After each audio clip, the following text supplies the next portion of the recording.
ki, Shishi Gaur Nitai ki, Nitai Gaur Premanande. All glories to assembled devotees. All glories to assembled devotees. All glories to assembled devotees. All glories to Shri Shri Guru and Gauranga. All glories to Prabhupada ki Jai.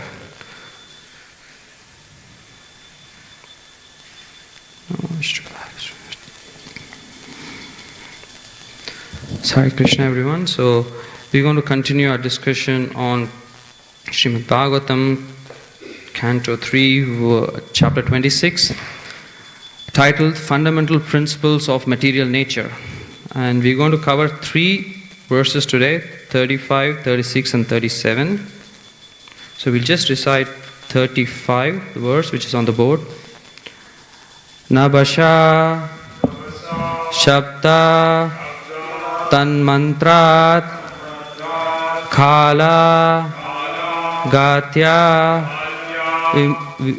Vikurvata Sparso Bhavat Tato Vayus Tvak Sparshasya Cha Sangraha Nabashya Sapta Tanmantrat Kalagatya Vikurvataha Sparso Bhavat Tato Vayus Tvat Sparsasya Cha Samgraha Nabashya Sapta Tanmatrat Kalagatya Vikurvataha Sparso Bhavat Tato Vyayas Tvat Sparsasya Cha Samgraha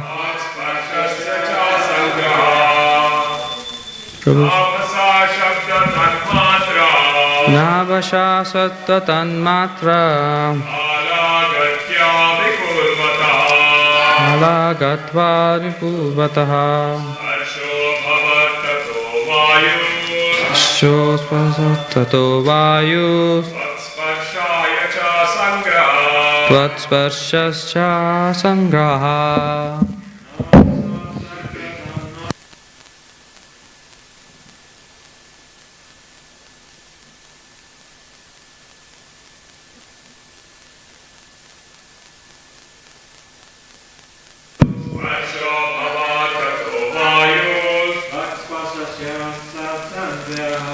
Tvak Sparshasya Cha Sangraha.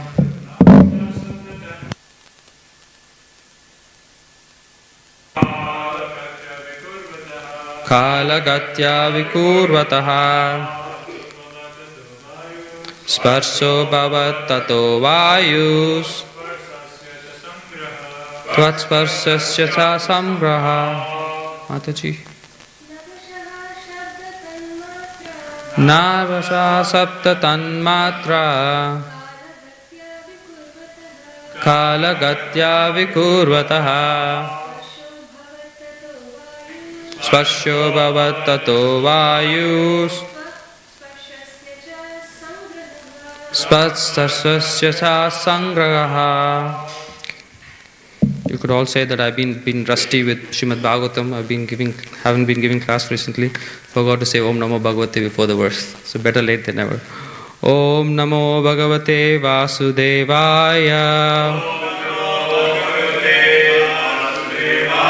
Om Namo Bhagavate Vasudevaya. Om Namo Bhagavate Vasudevaya.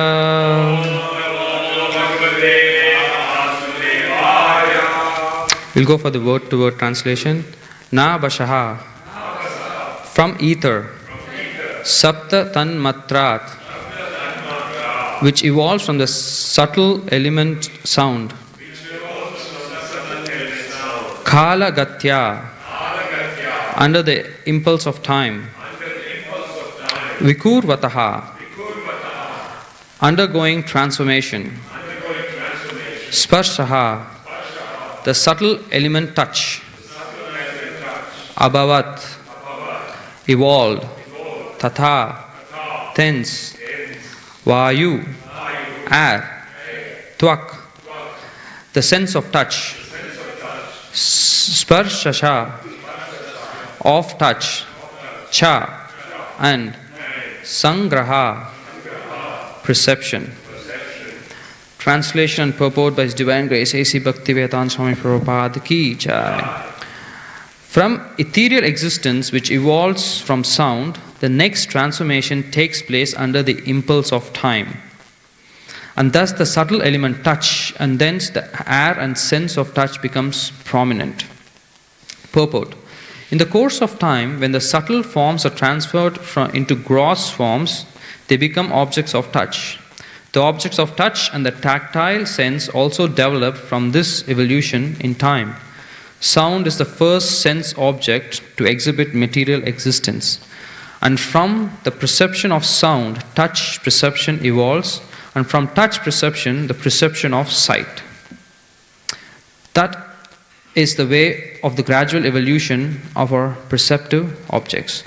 I'll just go read the translation and purport of 36 and 37. Verse 36, translation. Softness and hardness and cold and heat are the distinguishing attributes of touch, which is characterized as a subtle form of air. Purport. Tangibility is the proof of form. In actuality, objects are perceived in two different ways. They are either soft or hard, cold or hot, etc. This tangibility action of the tactile senses is a result of the evolution of air, which is produced from sky, which is ether.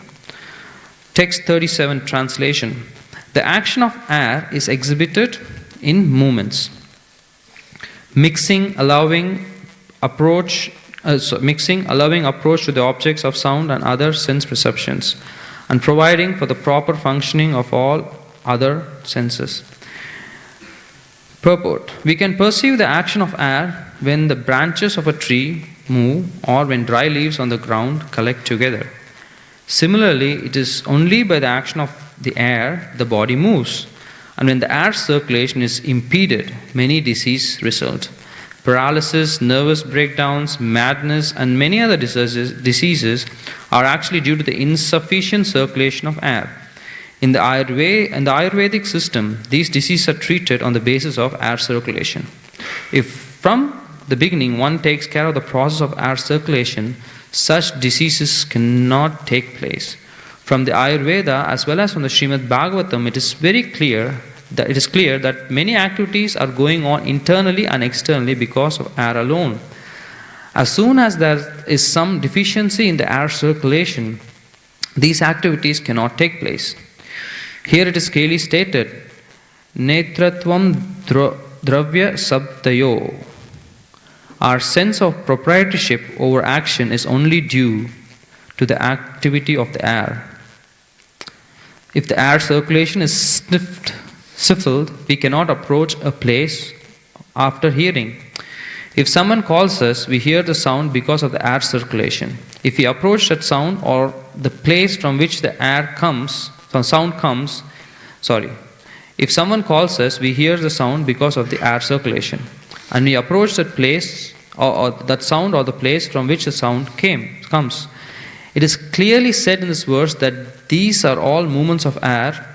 The ability to detect order is also due to the action of air. Okay.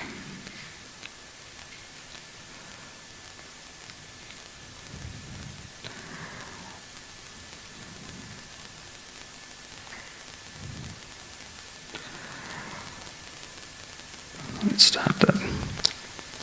Just chant the pranam mantras before chanting Bhagavatam class.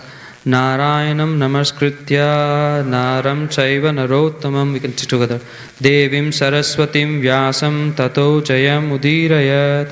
Nashta prayeshu abhadreshu nityam bhagavata sevaya. Bhagavate uttama shloke bhakti bhavati naishtiki. Ukam karoti vachalam langum pangete girim. Yat kripa tabaham vande Shri Gurum Tirataranam. Om Jnanatimirandasya Gananjana Shalakaya Takshurum Militam Mena Tasmai Shri Guruve Namaha. So, Hare Krishna, welcome to the class. We like to hear in-person Bhagavatam class because it's more personal. So I'll give a personal touch to it. Our dear Achyuta Keshav is supposed to give class on Thursday. Thursdays he gives the class. So he said that he won't be available for a couple of weeks. So I'm in between jobs. So I thought, why not take the opportunity? But I think I made a wrong decision because I looked at the Srimad Bhagavatam classes. All the 3 verses didn't have any lectures. So Radha Gopinath said, okay, you have time to use it well.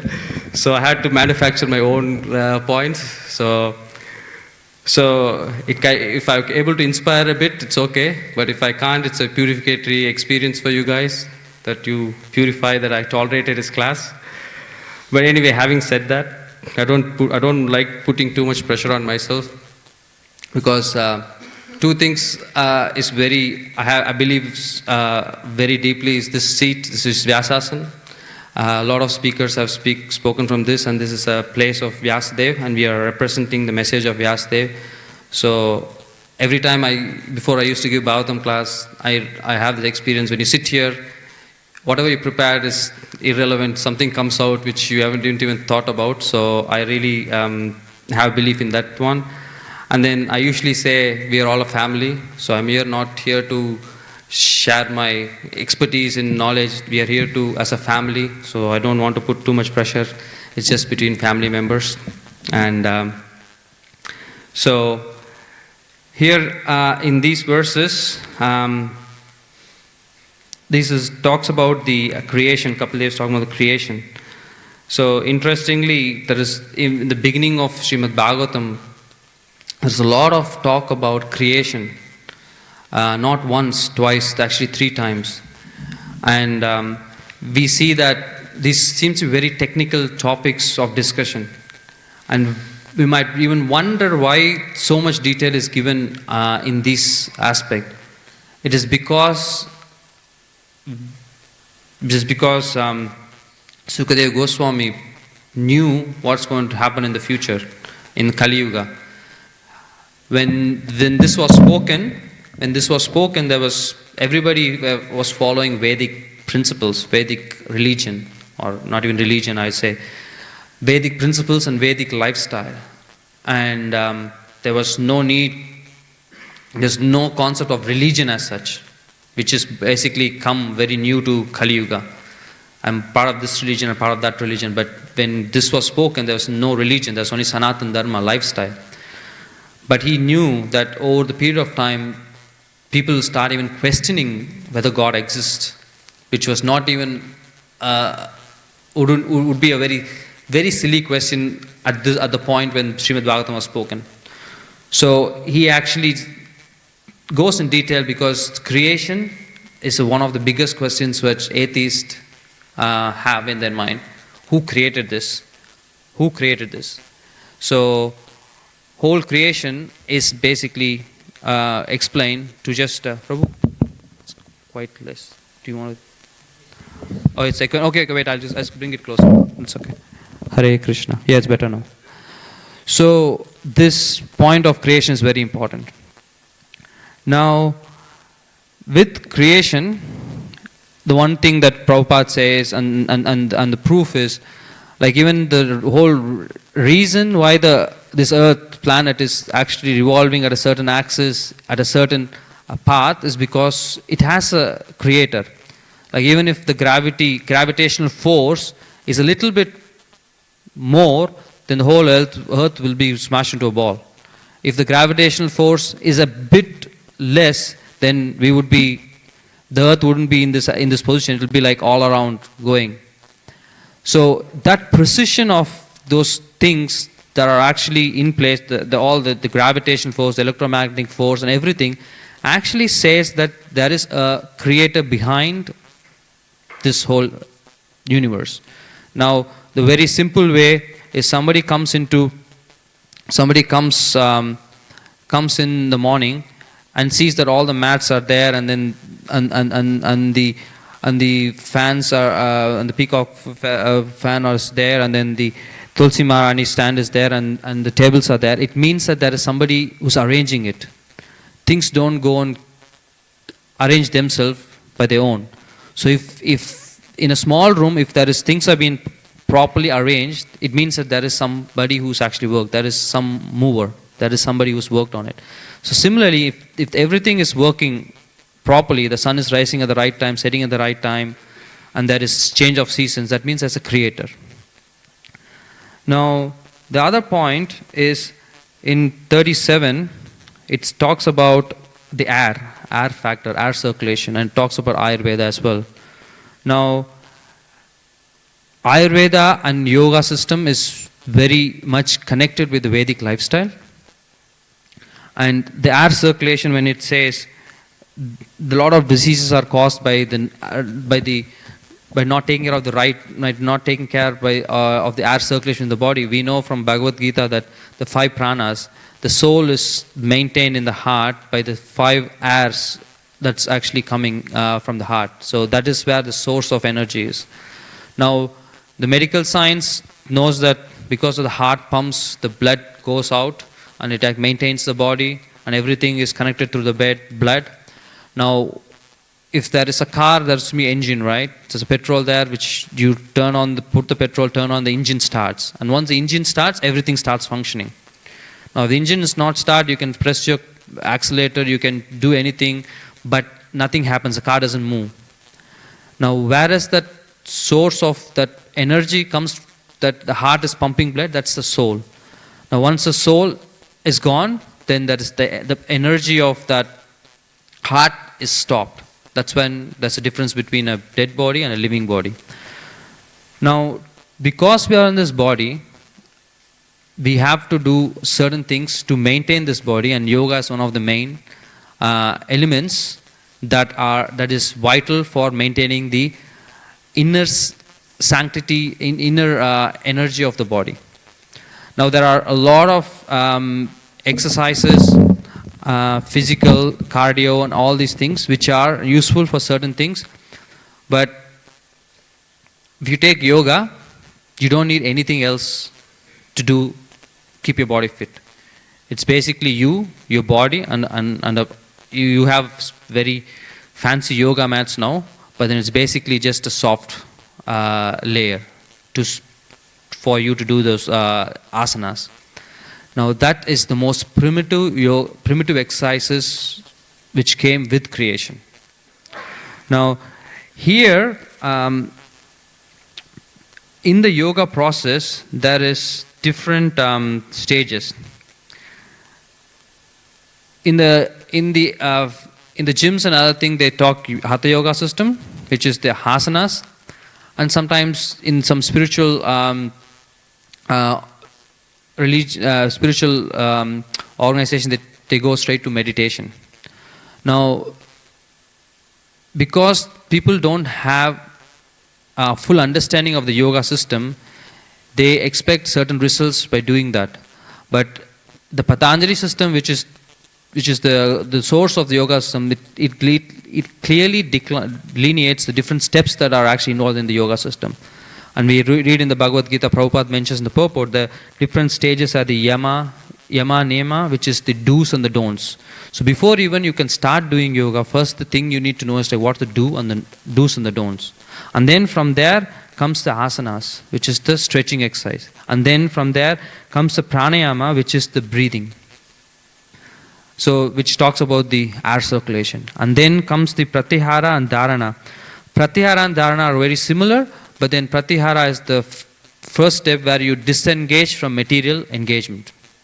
Disengage your body from material engagement. But then dharana is basically you're completely disengaged and you're now only basically engaging with your mind.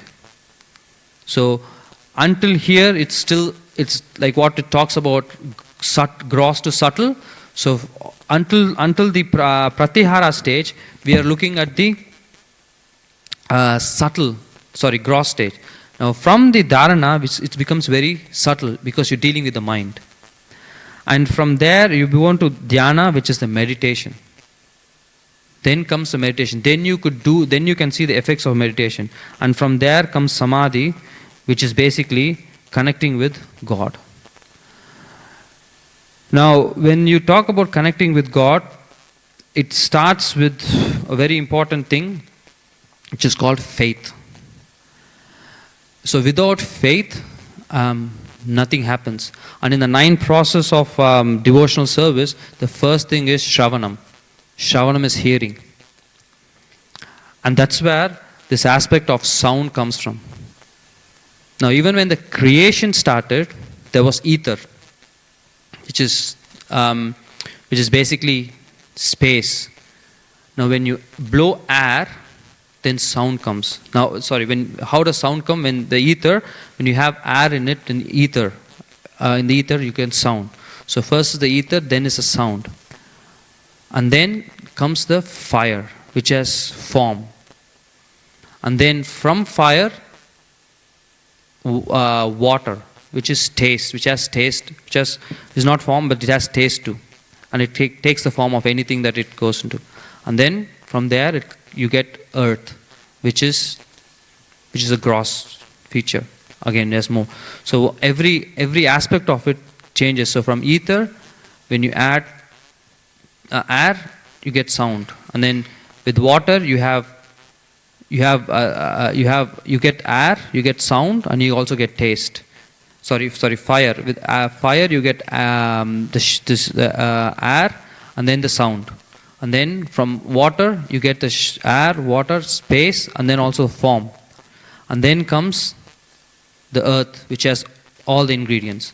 So even in the creation, it just goes like that. Now, very important thing is that the faith thing is what drives anything. And with how faith comes in is because of hearing.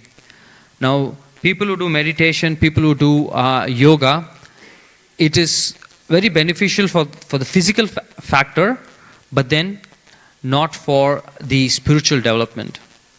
Because you can have personal experience that when you went to pre-KG or when you went to school, nobody gave you a book and said like, okay, start reading, you become a better student. You learned ABCD first by hearing. Even before you went to school, somebody showed you a letter A, you would basically think it's just some lines that are connected. Some lines is this you'll see it as a drawing. This drawing has all straight lines, which is A. This drawing has one straight line and 2 curved lines. So you don't understand anything other than before you actually hear from your teacher saying A, B, C, and the same for every language. So similarly, spiritual knowledge starts from hearing. That's where the sound comes from. When you start hearing, then the knowledge goes in. And when you hear, it becomes more and more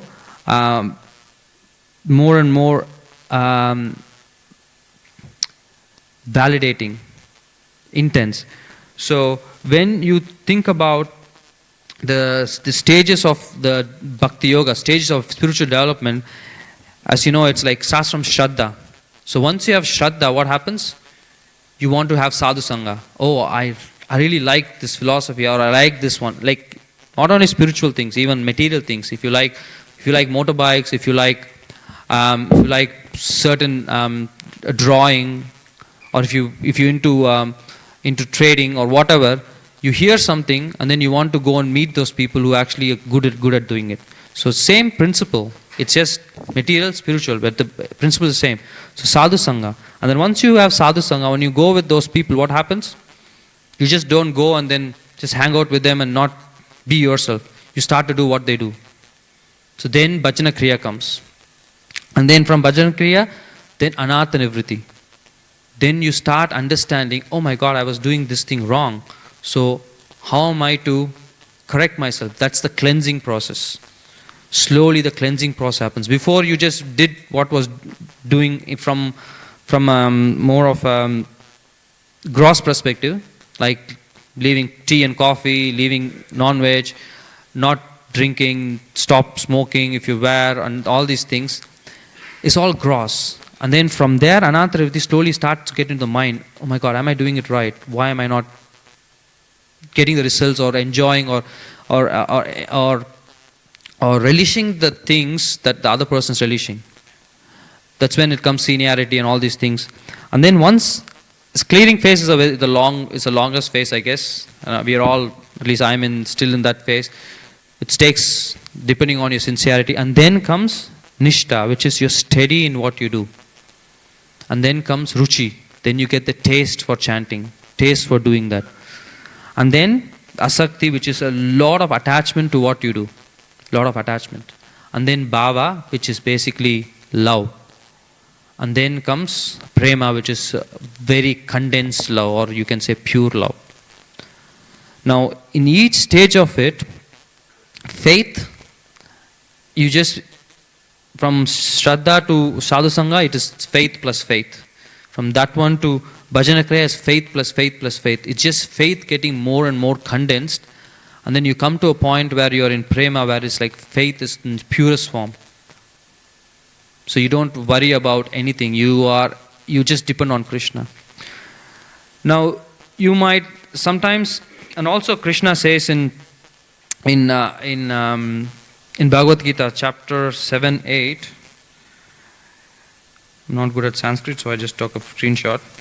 So he says, Rasoham apu kaunteya prabhashi asti suryaha pranava sarva vedeshu sabdake paurusham rushu. O son of Kunti, I am the taste of water, the light of the sun and the moon, the syllable Om in the Vedic mantras, and I am the sound in ether and the ability in man and woman. So it says he's a sound in ether. So Krishna is the source. Krishna says I am the sound, which is sound is the principal point from where everything gets created. So he says I am the sound. So we have to understand then where this everything is coming from. And so what I'm trying to drive is faith. In 9 process of devotional advancement, faith is the one which is increasing more and more. And for that to get the faith, sound or hearing is very important. Now, let's touch into those. I know it's very basic ones, but it's good to remind ourselves. When you talk about learning, hearing and learning, there are 3 ways of learning.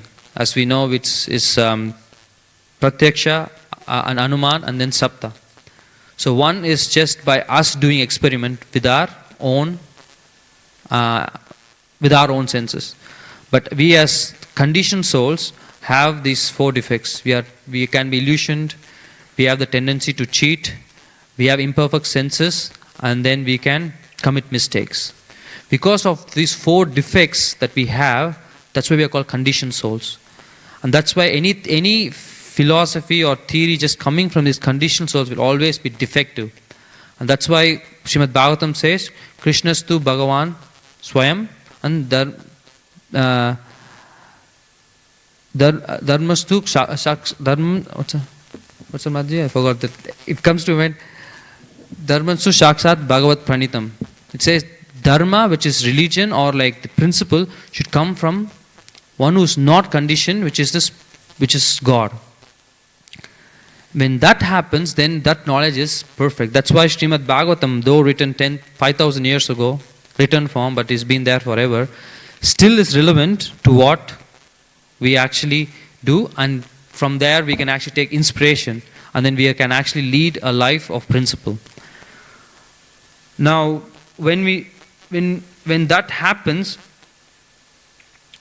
okay, that is pratyaksha by our own experiment. Then Hanuman means Hanuman realization is like when we know something has happened before and we have a similar situation by inference or by previous experience. You think, oh, this is the way it should be, and then you gain knowledge. But then, though these both are ways of gaining knowledge, but they're not perfect because it's all defective. But the most authentic way of receiving knowledge is through sapta, which is through parampara system. It's very important because it comes through realized souls. And Krishna says in Bhagavad Gita, Tat Vidhi Pranipatena, he says you have to approach a spiritual master and learn from him submissively, and that person will impart knowledge, which is basically like you can deliver from this material world. Now I would like to finish the class saying that our parampara are not only our everyone's, but we are in the proper parampara, or one of the paramparas from the Vedic system, which is the Gaudiya Sampradaya. Everything that we learn and we know is through hearing. And through Prabhupada through his spiritual master and all leading all the way to Brahma, getting the first knowledge from Lord Krishna. So that's where sound is very important in creation and also in developing faith.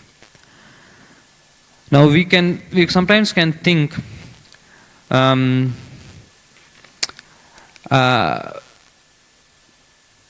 sometimes devotees or people who take up Krishna consciousness initially, they might ask questions which are very basic.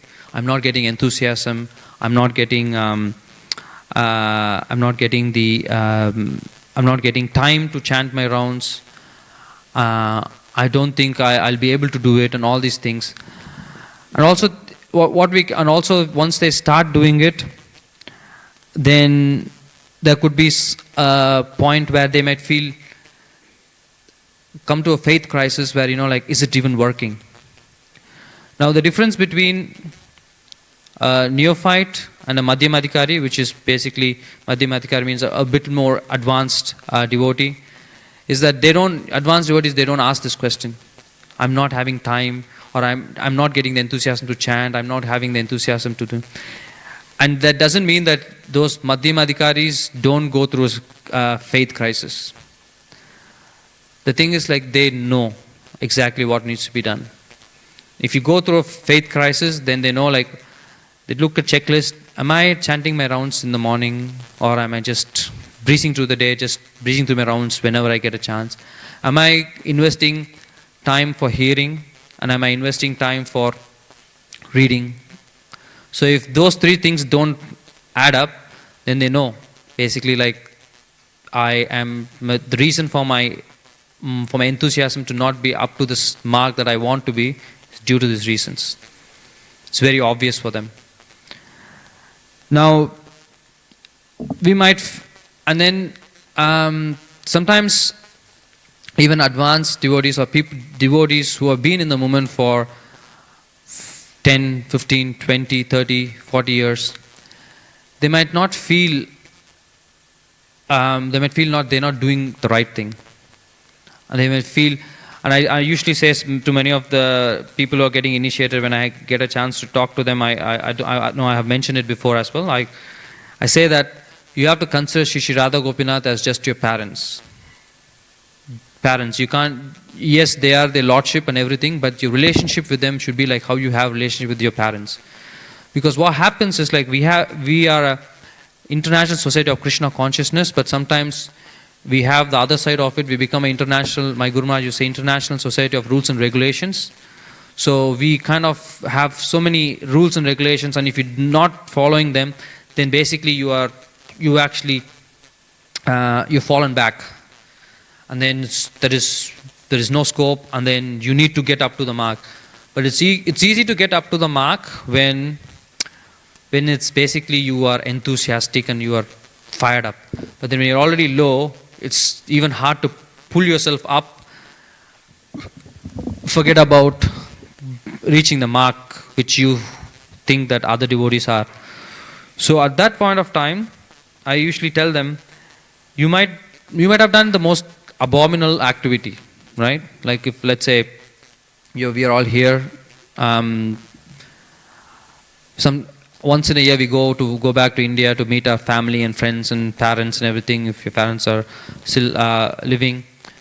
Now, no matter what abominable, I'm just saying about non-devotees or who are people in general, no matter what abominable activity you've done here, you would not think, oh my God, what will my parents think about me? I've done so many wrong things here. I'm not going to go meet my parents. You'll still go, right? Because the relationship's already there.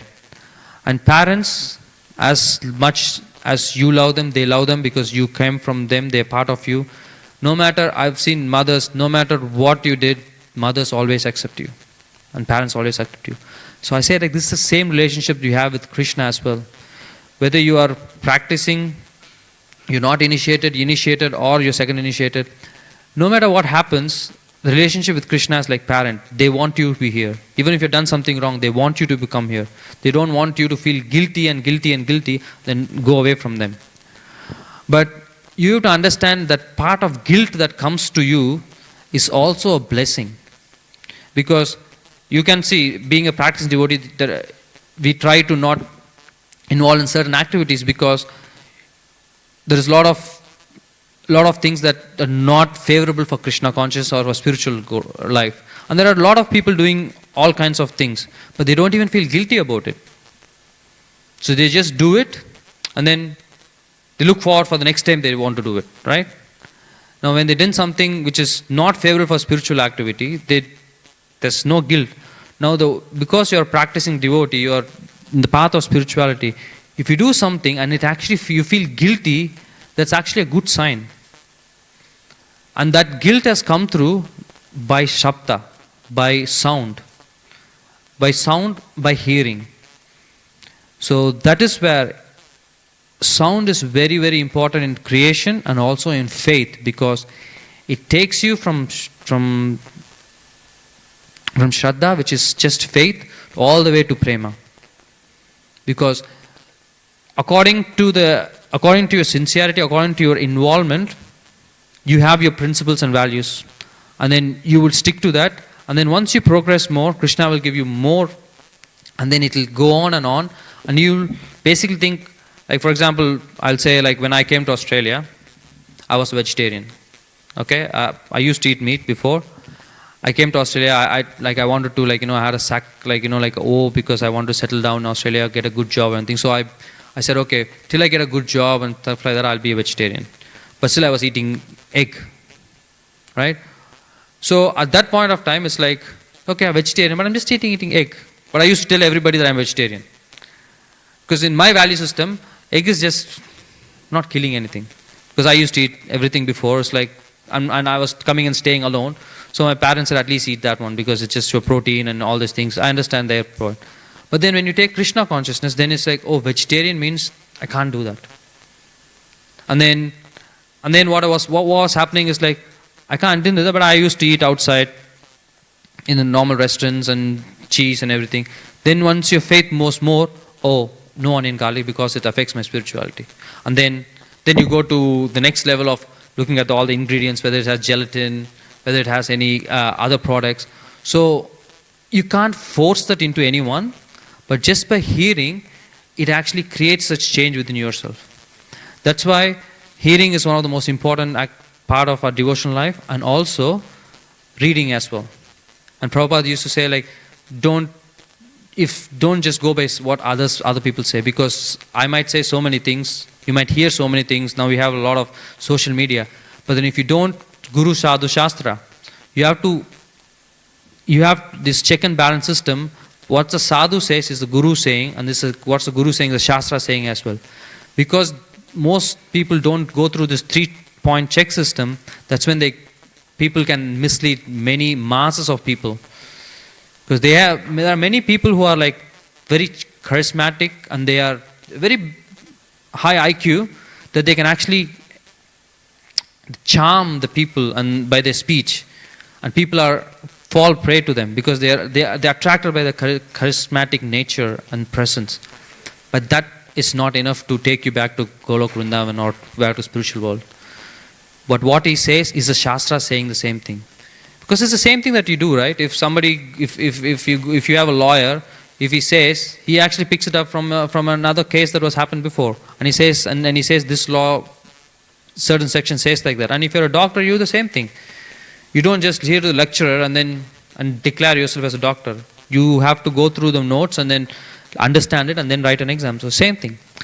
So that's where I couldn't go very technical because it's not my area of strength, but I can speak from personal, practical perspective.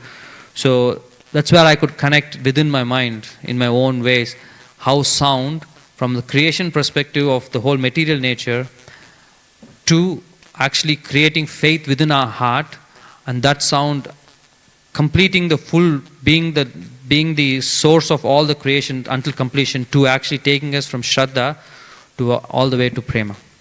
Okay? Thank you very much. Hare Krishna. Any questions or comments or anything? Yes, Prabhu.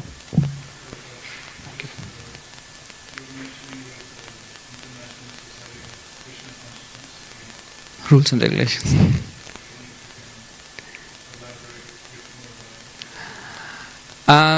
Bit more. So it's okay. The way I can explain is like everybody has their opinions, but the simple way I can see is, so Prabhupada created this whole society so that everybody can come together, talk about Krishna, get inspiration from one another, and then it's like how we have different clubs and everything. So when you have this international society of Krishna conscious, then it basically you kind of try to inspire people who are there.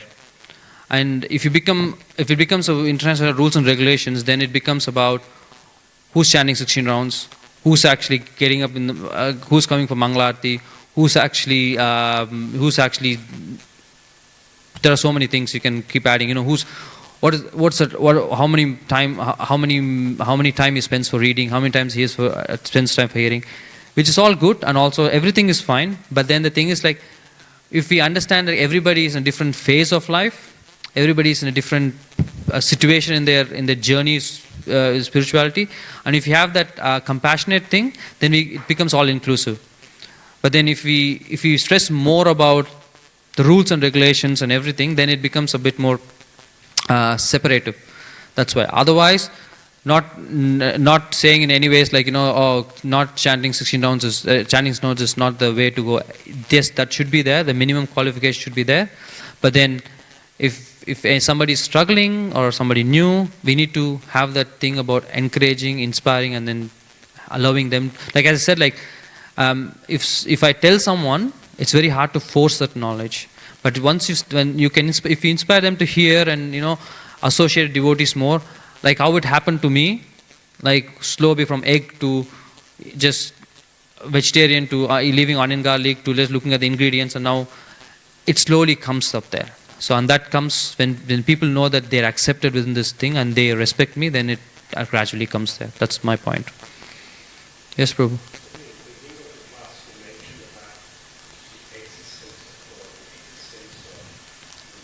Yeah. Yeah.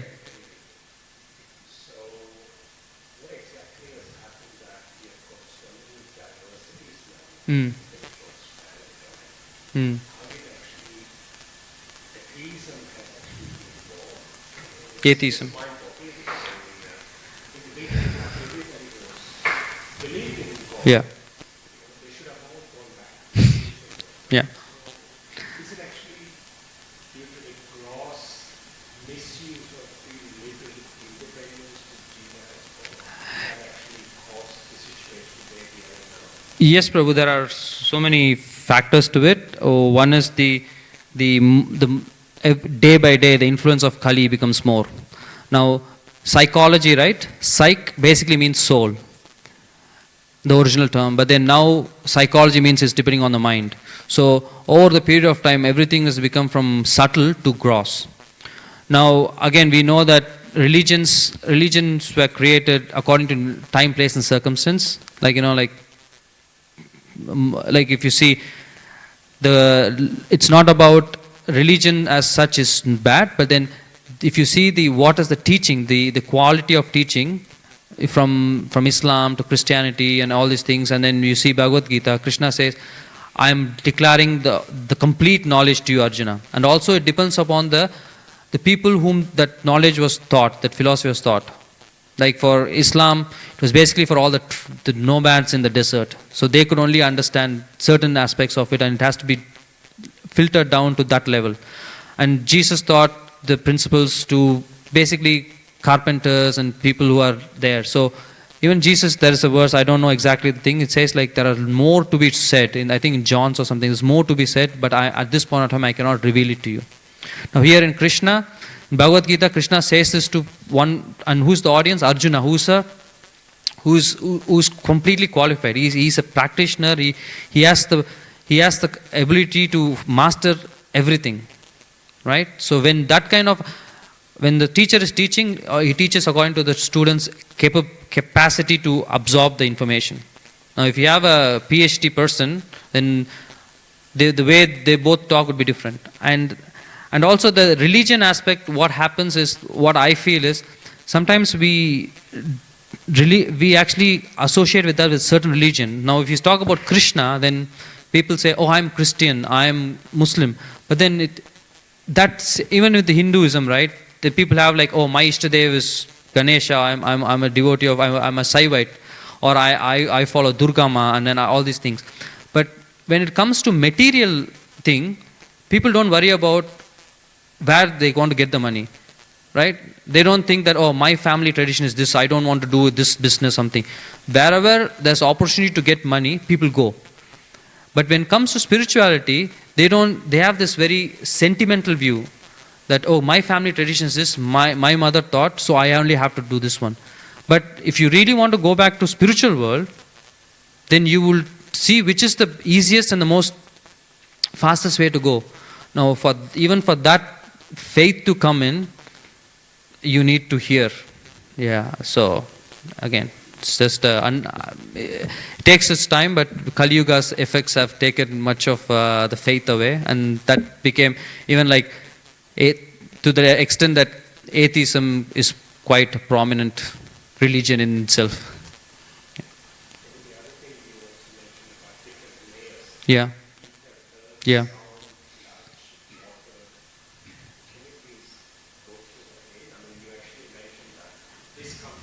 Yeah, well, I look up my notes so that I can actually. Yeah. So basically,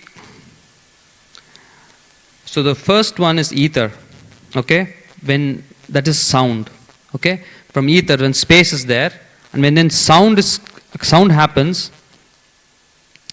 then you get air, okay? From ether, where the sound comes from. There's a space. When you say sound comes. So from sound, then the air is created. When air will have the sound and also touch. So ether, you can't touch anything, but then when the ether, when you blow, you feel the sense of touch. And then from there, fire is created. So fire will have touch. You can feel the heat.